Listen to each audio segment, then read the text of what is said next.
Et si la femme était l'avenir des médias? En attendant, le constat est implacable. Il y a très peu de femmes à la télé, sur les radios et dans les journaux.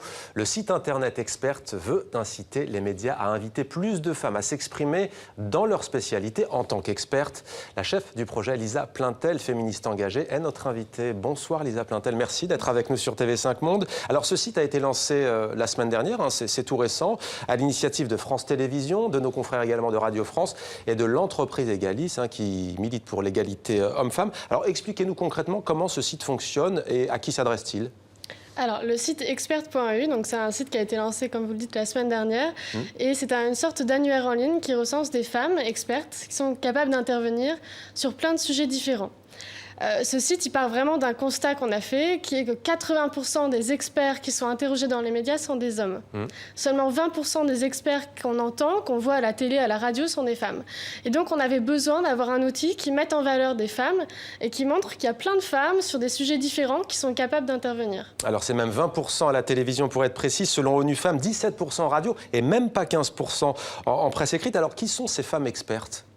Eh bien, finalement, il y a très peu encore de femmes qui sont visibles à la télévision et à la radio. Il y a plein de femmes qui sont expertes sur des thématiques. Là, on a lancé l'appel à projet il y a 3 mois. Et en 3 mois, on a eu 1000 femmes. Donc 1000 femmes qui se sont inscrites et qui ont accepté de passer dans les médias. On a plein de profils différents sur le site. On a 3 profils types d'experts. Des expertes métiers, des femmes qui travaillent dans des secteurs professionnels, des expertes recherche, des universitaires, et puis des experts société civile, par exemple des présidentes d'associations, des responsables syndicales, etc. Mais des chercheuses, des géopolitologues, il y en a pléthore sur la place, par exemple, de Paris. Or, on les voit peu, donc, à la télévision notamment. Comment l'expliquez-vous ? C'est vrai qu'il y a énormément d'expertes, on le voit avec ce site, il y a 1000 expertes qui existent et finalement il y en a très peu dans les médias.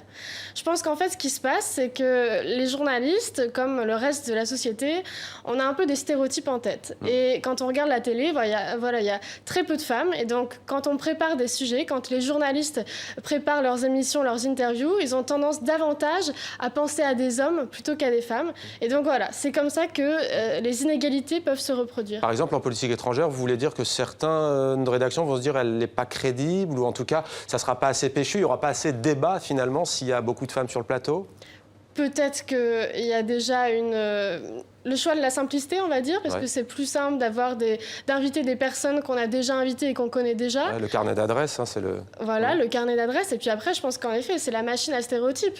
On se dit que les femmes vont être moins capables de prendre la parole, moins à l'aise, qu'il y a un phénomène d'autocensure, alors que nous, on voit le contraire.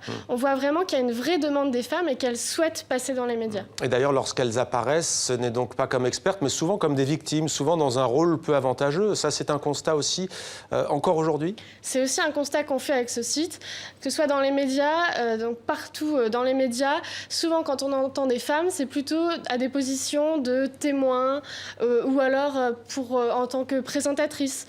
Par contre, la parole experte, il y a très peu de femmes qu'on entend, 20% seulement de femmes. Voilà, avec ce site, on montre qu'il y a des experts sur toutes les thématiques. Donc maintenant, c'est l'occasion vraiment d'entendre plus de femmes dans les médias. Comment faire avec des quotas, par exemple? Est-ce que vous êtes pour la mise en place de quotas?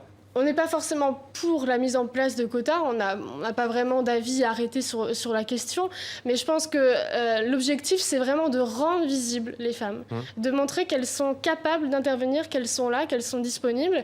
Après, il ne s'agit pas de mettre des quotas, mais peut-être se fixer des objectifs,